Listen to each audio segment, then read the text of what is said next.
Jožo Ivanovski Maki. Pisac, učitelj, učenik, istreni borac, pobednik.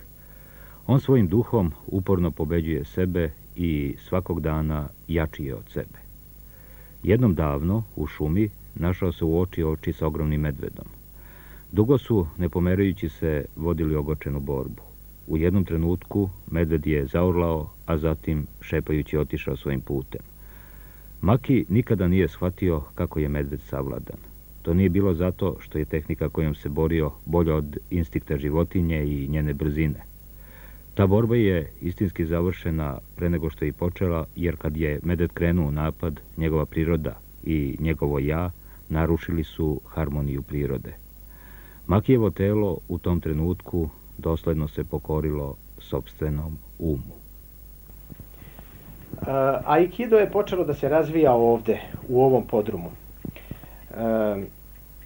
Tu su i moji prvi koraci. Počeo sam da se bavim full kontaktom, međutim napravio sam i te tu spravice za tako nešto, međutim vidio sam da to vodi samo opet nekoj silini, nekoj rivalitetu, dualnosti i odrekao sam se toga i krenuo sam ka miru. Pa otprilike pre 23 godine upisao se jedan dečak u školu poljoprivrednu gde ja radim. Manji od ostalih, ali pun mišića, nabijen, veoma staložen. Predavao sam mu 4 godine i mislim u tom međuvremenu da sam shvatio da voli borilačke sportove i da se za njih sigurno će se opredeliti. Ja sam u program koji je tada sledio uveo borilačke sportove, između ostaloga judo, aikido, i video sam da mu to leži. Nastojao sam da mu pružim što više znanja u tom pogledu, što je on rado prihvatao, pa smo oformili čak i jednu sekciju koja je u to vreme veoma dobro radila, imala je dobru posetu učenika, a on je neizostavno prisustvovao svim grupama, iako je bilo nekoliko grupa, i nije odlazio, do kraja ostajao i radio.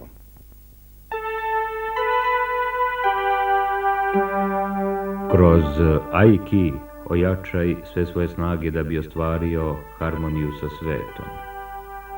Kroz svoje duhovne akcije nek nas vodi sveprisutni Bog i razreši nas.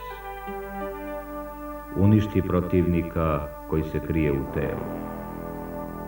Povedi sva bića uz uzvik ura putem istine, savršenstva i saznanja istine, jedinstvu svih stvari, vidljivi i nevidljivi. Da li sa crkvene tačke gledišta i sa pravoslavne duhovnosti može da se primenjuje nešto od tih dalekoistočnjačkih meditacija?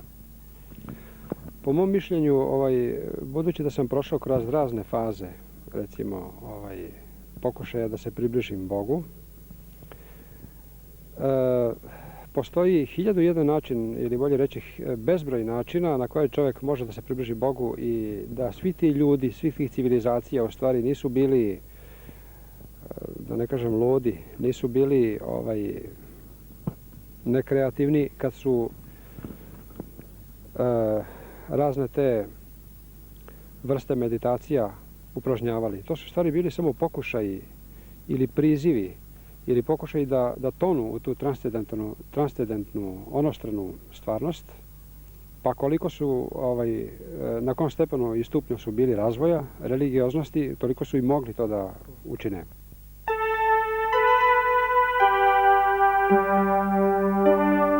Ki je izvor ljudske snage koja razvija mozak i telo.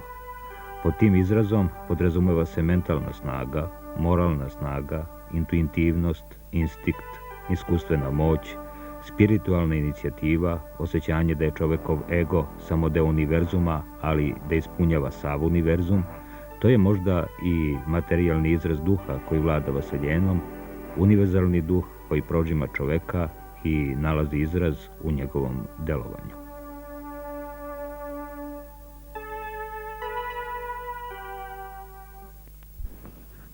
Pričat ću vam jedan svoj lični doživljaj upravo u tim šetnjama.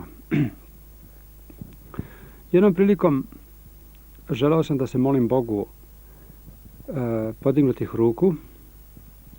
Bilo je leto.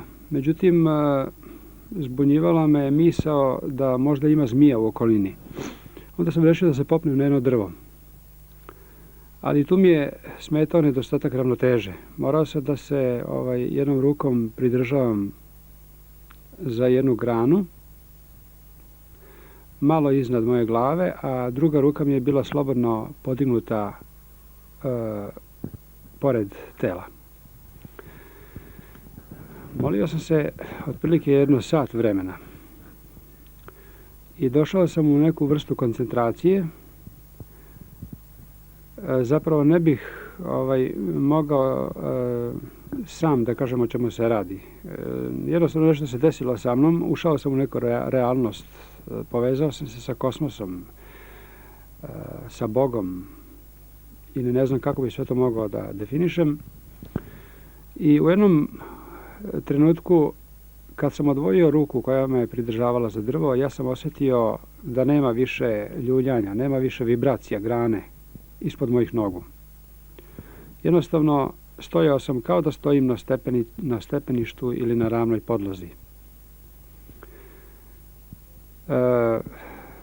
Onda sam produžio da se molim podignutih ruku, oba dvema podignutim rukama.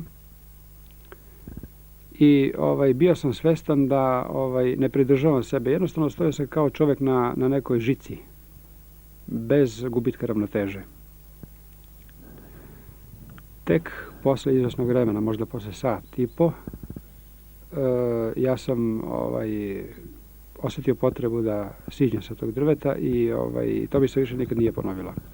Znači, to bi mogao da karakterišem kao jednom vrstom postizanja nekih paranormalnih snaga koje su u suprotnosti sa zemljinom težom i sa drugim fizičkim zakonima. Prema tome, moguće znači u izvesnim trenucima života, prilikom tih meditativnih vežbi, prilikom religioznih molitava i tih koncentracija doći dakle u jedno takvo veoma neobično stanje.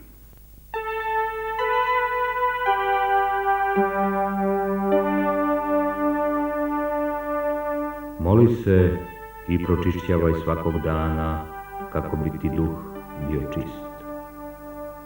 I mač se čisti da ne bi zarđao.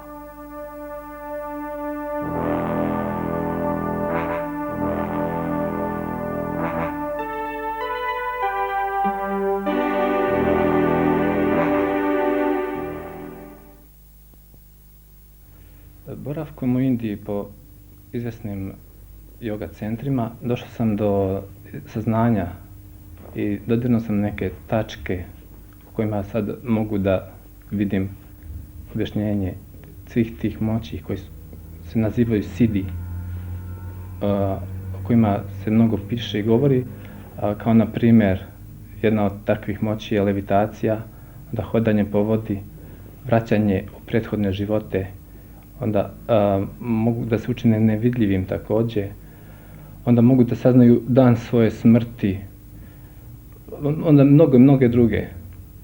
Jednostavno, tehnika joge je manje više poznata svima po principu tehnike disanja pranayama, vežbi stava tela asana i meditacije. Tako da pojedinim sistemom disanja, to je takozvanog joga disanja, dolazi se do dubljih stanja. Poznato je da šema našeg organizma postoji po njihovom shvatanju 4 tela, takozvano eteričko telo, mentalno, spiritualno i normalno fizičko telo. Takođe ona su vezana za energetske centre ili čakre, kojih ima 7. I radom na pojedinim čakrama, otvaranjem tih čakri, dolazi se do samousavršavanja i do postizanja samosvesti, a takođe tim se ovladava i pojedinim moćima.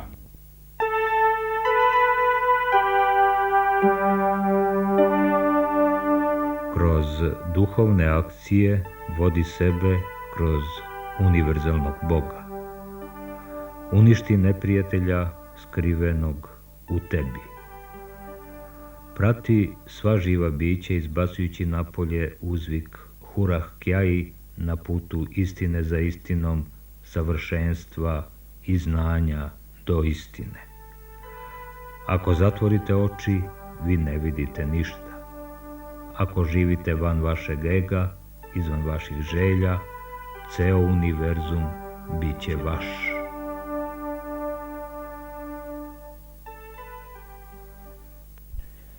Šta je aikido? Veoma je teško objasniti. Ali ja ću da pokušam u par reči. Svi znamo da se današnji čovjek odrekao prirode samom urbanizacijom. Urbanizujući se, on je izgubio mnoge moći koje mu je priroda darovala. Ali, da bi povratio te moći, on je izmislio aikido. Što znači da je aikido put jedinstva s prirodom. Tu nema dualnosti, nema trvenja. Postoji samo harmonično delovanje našega duha sa duhom univerzuma. Postoji jedna uzrečica, blagost je iznad sile. Tu uzrečicu jasno možemo vidjeti u prirodi. Uzmemo za primjer hrast i vrbu. Vrba se prilagođava naletima vetra i savija se čak i do zemlje i time opstaje, ne lomi se. Odnosno, ekstenzira grupu spoljašnji deo svoga organizma, dok hrast aktivira potpunu snagu, znači čitavu snagu svog organizma suprotstavlja vetru i zato se hrast lomi, a vrba opstaje.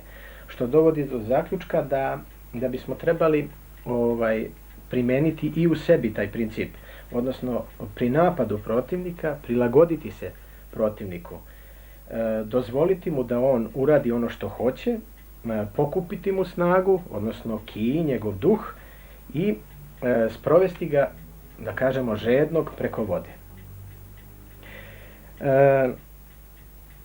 U aikidu je srž ljubav, odnosno tu nema dualnosti i rivaliteta, jer aikido nije borilački sport, aikido je borilačka veština. Što znači, ljudi se ne konfrontiraju, ljudi izučavaju kako i na koji način najbolje da se odbrane od agresivaca. Jedinstvo s prirodom prikazuju mnogi majstori kao misticizam. Međutim, da li je to misticizam ili je možda jednostavnost pokreta, aikido pokreta, ja bih pre rekao da je ovo drugo. Jer moje jedinstvo s prirodom zasniva se uglavnom na koreografiji aikido pokreta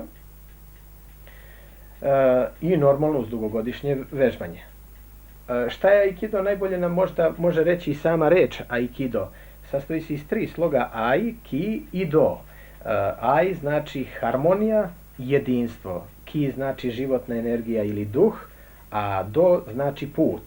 Što znači, kad se to sve spoji, put duha, životni put duha do jedinstva s prirodom.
Blaža Ivanovskog poznajem od 1974. godine, kad sam ja počeo da vježbam judo u osnovnoj školi Čibugočki partizani. Tokom ovih godina bio sam nekako sticajem okolnosti u njegovoj blizini i mogao sam da pratim i to njegovo napredovanje, ne samo njegovih učenika. Pokazivao je judo, ali je uvek, kad je i radio tehniku, bilo nešto više što mi nismo mogli da shvatimo. Znači, bilo je nešto što je on sa lakoćom radio, a mi smo mislili da je to judo, a u suštini nije judo. Imao je neku energiju, nešto što je tad za nas bilo nepojmljivo i nedefinisano. Ostalo je par trenutaka tako kroz taj život koji su ni mene nisu bili jasni, ali u zadnje vreme vidim da su realni, da su tačni. Na treninzima, na takmičenjima uvek je radio sa jačim protivnicima, pogotovo na takmičenjima. Bivalo je slučajeva, na primjer, da je imao borbu sa čovekom ili takmičarom koji dugo godina vežba, isto ima majstorski pojas, a koji je teži od njega duplo. Sećam se nekog paskaša, imao je 120 kila, on imao 65 kila. Iz Kruševca, čini mi se da je bio, bacio ga i uvek na takmičenjima je pobeđivao. Mislim da samo jedanput je bilo da je dalje bilo nerešeno, ne sećam se, ali njegovu borbu smo uvek očekivali sa sigurnom pobedom. I uvek je tu nešto bilo, nešto novo, nešto osjećalo se da će biti neka nova tehnika, neka lakoća, neka gipkost. Ja sam analizirao često puta njegove te tehnike i razmišljao sam, jeste majstor, dugo godina se bavi, ali sav taj njegov uspeh sam smatrao da je to njegova konstitucija tela. Međutim, nije. On je ovladao tehnikom koja je sada za normalan svet i ovaj svet u kojem mi živimo nepojmljiva. Primjer da ne možemo da ga podignemo dvojica, da ne možemo da ga gurnemo 5, 6, 8, 10 nas, da ne možemo da ga odguramo od sebe. Jedan put se sećam kad smo bili na pripremu u Budvi, sedeo je tako pored obale i pošao je u vodu i napravio jedno 2 koraka po vodi. I 3. korak je bućnuo u vodu. Ja to nisam pričao, jer kad bi to nekom ispričao, bi rekao šta ovo Milenko priča.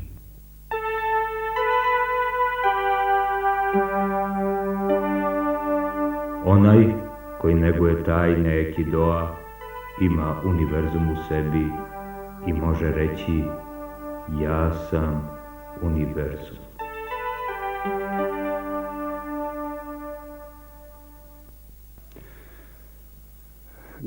Dešavalo mi se, naročito ranijih godina, da sam dosta vremena poklanjao odlascima u prirodu. Te su šetnje obično trajale 7-8, pa znale su i 10 časova da traju dnevno. Tom prilikom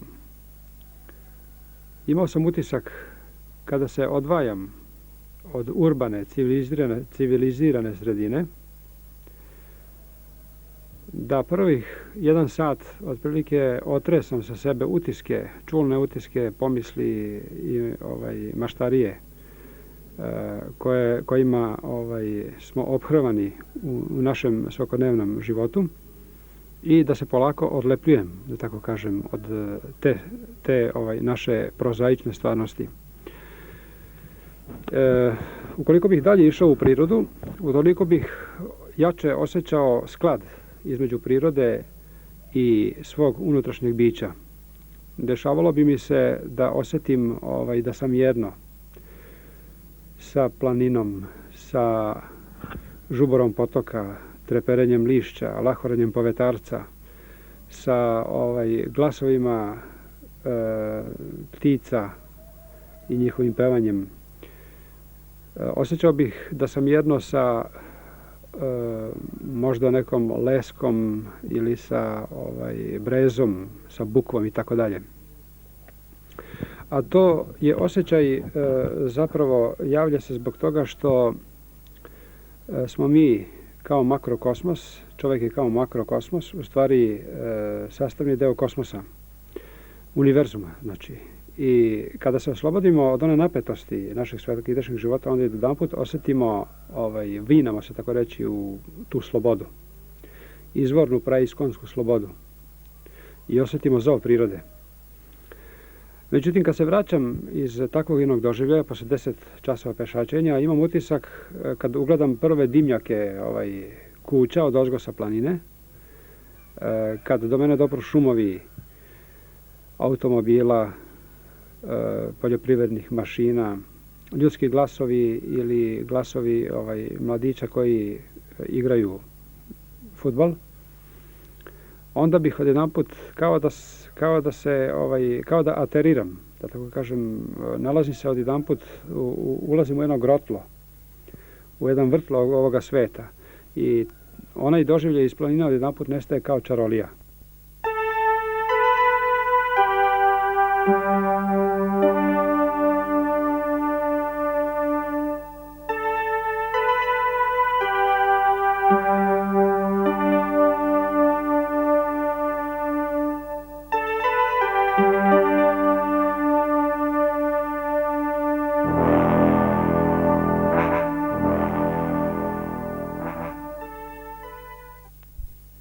Za vreme studije u Beogradu bavio sam se karateom kod jednog od naših najpoznatijih stručnjaka karatea, kod Vladimira Jorge.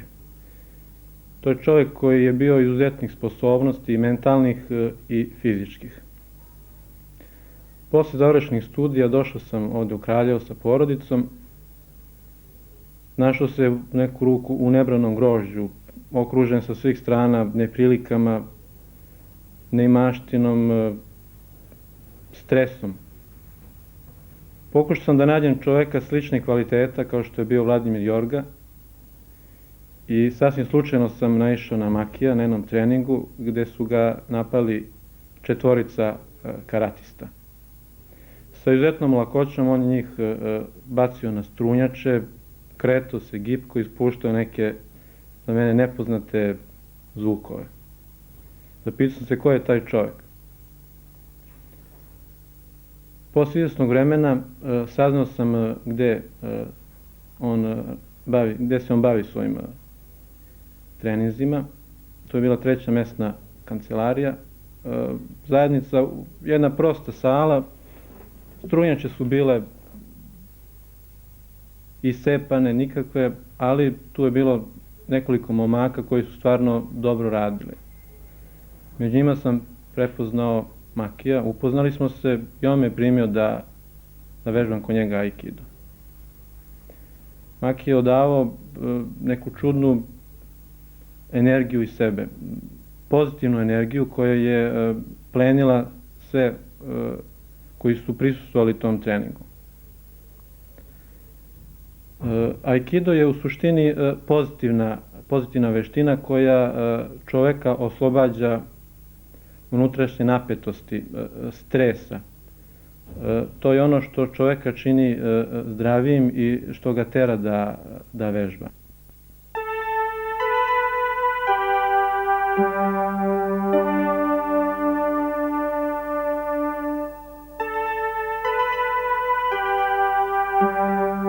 Istorija borilačkih sportova veoma je duga. O njihovom poreklu govori nekoliko legendi. Pouzdano se zna da su nastali u Indiji kao element budističke religije, predstavljajući oblik fizičke pripreme za psihičke napore koji iziskuju postizanje krajnjih ciljeva budističkog učenja. U 6. veku prenose se u Kinu, gde se u budističkim manastirima stolećima neguju kao metod surovog fizičkog prekaljivanja. Šireći se početkom 17. veka prema jugu, Kina osvaja arhipelag Ryukyu u južnom kineskom moru. I tu, na jednom od ostrva, na Okinavi, nastaje karate kao borilačka veština koja je predstavljala spoj kempoa koji su doneli kineski vojnici i veštine borenja golim rukama koja je od ranije postojala na ostrvu. Japanci su vekovima nosili luk, strelu, katanu, odnosno dugi mač, wakizashi, kratki mač i tanto, nož. 1871. godine njihovo nošenje biva zabranjeno, tako da su svi bili prinuđeni da se bave borilačkim veštinama praznih ruku. Propašću nacionalnog feudalizma i uspostavljanjem nove carevine, 1868. godine propale su i mnoge škole džiudžice, odnosno borbe bez pravila. Nekoliko godina kasnije Jigoro Kano osniva Kodokan školu sa 12 strunjača i 9 učenika. Bio je to početak blagog puta veštine koja je slabima omogućila da savladaju jače. 1925. godine Morihei Ueshiba kruniše sve borilačke veštine u jednu borilačku veštinu koju smo nazvali Aikido.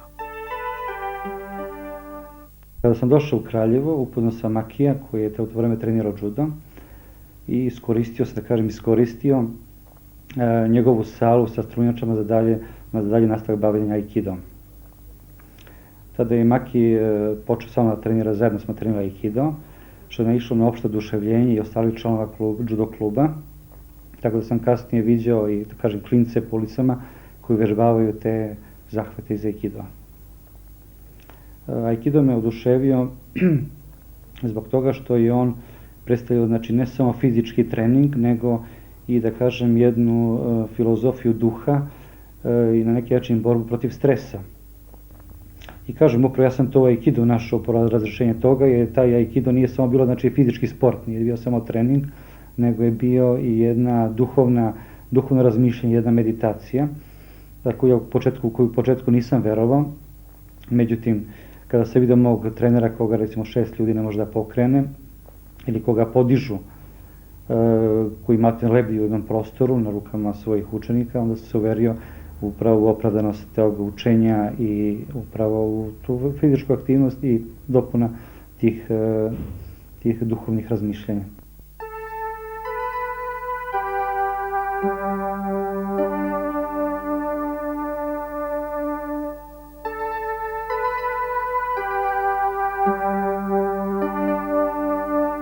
U svakodnevnom životu do pune koncentracije čovek obično dolazi nevoljno ili, kako se to kaže, nesvesno, kada mu, na primjer, zapreti neposredna opasnost.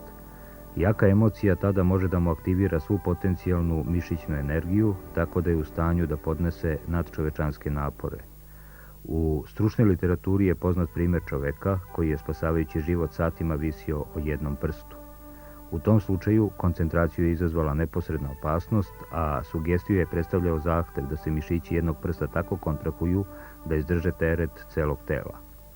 To, međutim, nije značilo stvarno povećanje snage mišića prsta, već samo njeno puno korišćenje. Ako prihvatimo definiciju da je pažnja usmeravanje i usredsređivanje psihičke aktivnosti na određene predmete i predstave, očigledno je da je pažnja u suštini proces koji dovodi do veće ili manje koncentracije svesti. Takva stanja su normalne pojave u svakodnevnom životu. Kada se u izuzetnim životnim okolnostima pojave, omogućavaju čoveku da učini izuzetne napore, da postane neustrašiv, da podnosi bol, glad i umor. Stanje koncentracije svesti nije dovoljno samo po sebi. Potreban je motiv, fiksirana ideja, jasno izražena želja, što sve ima vrednost autosugestije.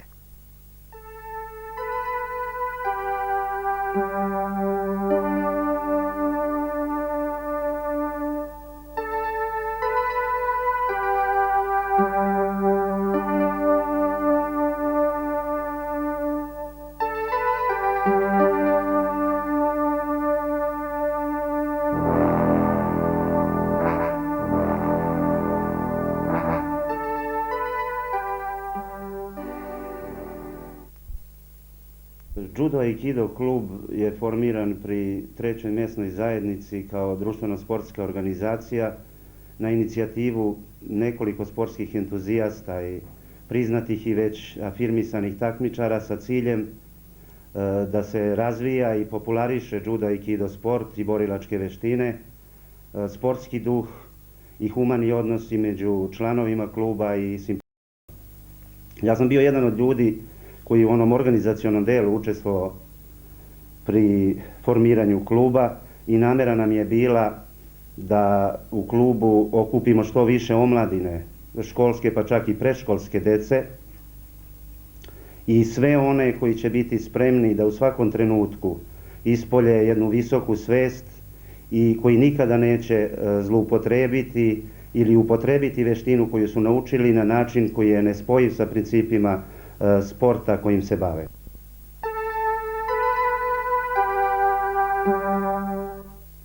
Svoju ljubav prema borilačkim sportovima prenosim i mojim ćerkicama, odnosno i mom sestriću. Oni su prvaci Srbije u džudovu. Ova starija ćerkica, ona je druga u Jugoslaviji, što znači da imam nasljednika koji će na neki način da me reprezentuje sutra ili u daljoj budućnosti.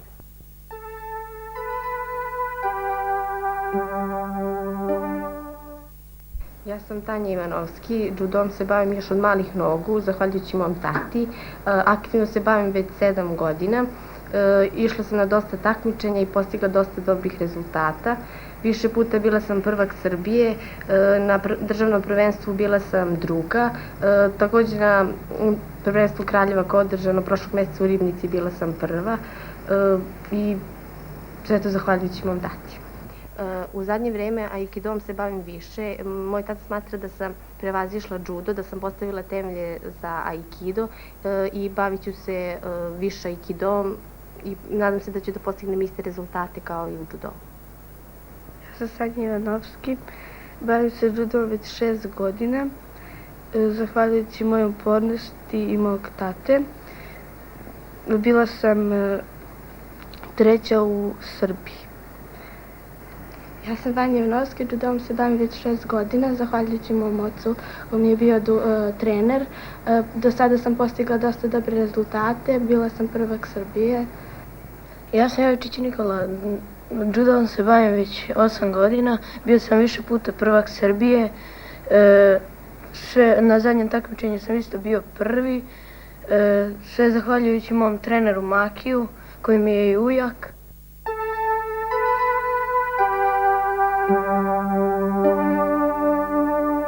Prednost se ima iz svega što je tu, ali korisnost potiče od onoga što nije. Tao Te Ching. Napisao sam 2 knjige. Hteo sam na neki način da krunišem ono čime se i bavim. Napisao sam 2 knjige, jedna je iz oblasti judoa, a druga knjiga je samoodbrana. Kako čovjek i na koji način najbolje da se odbrani sam, bez pomoći drugih. Sada je u pripremi, odnosno završena i 3, međutim tražim sponzora ko bi to mogao da snosi te troškove plaćanja štampe, jer štampa je izuzetno skupa, a ja za to nemam sredstava. Da imam sredstava, verovatno bi izašao iz ovog podruma.